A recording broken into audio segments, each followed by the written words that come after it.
लोकशाहीचा बुलंद आवाज, रिपब्लिकन वार्ता महाराष्ट्र। फुलंब्री तालुक्यातील वारेगाव येथील जुगार अड्ड्यावर धाड टाकत पोलिसांनी फुलंब्रीचे प्रतिष्ठित समजले जाणारे जुगारी केले गजाआड। फुलंब्री पोलीस ठाणे हद्दीतील वारेगाव येथील एका पत्र्याच्या शेडच्या बाजूला काही जुगारी झन्ना मन्ना नावाचा जुगार खेळत आहेत अशी खात्रीशीर माहिती फुलंब्री पोलिसांना गुप्त बातमीदाराने दिली असता दिनांक 10 सप्टेंबर रोजी दुपारी 4 वाजेदरम्यान पोलीस निरीक्षक संजय सहाने यांनी जुगार अड्ड्यावर रेड करण्याबाबत आदेश दिल्याने फुलंब्री पोलीस पथक 2 पंचांसह सदर ठिकाणी अचानक छापा मारला असता सदर ठिकाणी 11 जुगारी झन्ना मन्ना नावाचा जुगार खेळ खेळताना मिळून आले। या जुगारात फुलंब्री शहरातील अनेक प्रतिष्ठित समजले जाणारे नागरिक पकडले गेले।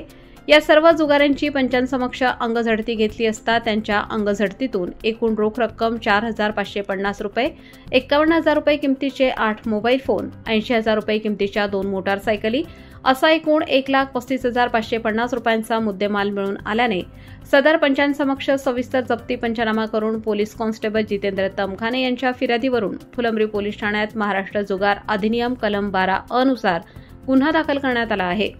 सदरील कारवाई जिल्हा ग्रामीण पोलीस अधीक्षक डॉक्टर विनयकुमार राठोड, अप्पर पोलीस अधीक्षक श्रीमती अन्नपूर्णा सिंह, उपविभागीय पोलीस अधिकारी श्रीमती पूजा नांगरे यांच्या मार्गदर्शनाखाली फुलंब्री पोलीस ठाण्याचे पोलीस निरीक्षक संजय सहाने, गणेश काळे, पोलीस कॉन्स्टेबल दिनेकर पांढरे, जितेंद्र तमखाने, भरत शेजूळ, जनार्दन आरखडे यांनी केली आहे। रिपब्लिकन वार्ता महाराष्ट्र वृत्तवाहिनीसाठी औरंगाबाद मराठवाडा उपसंपादक अकबर शहा।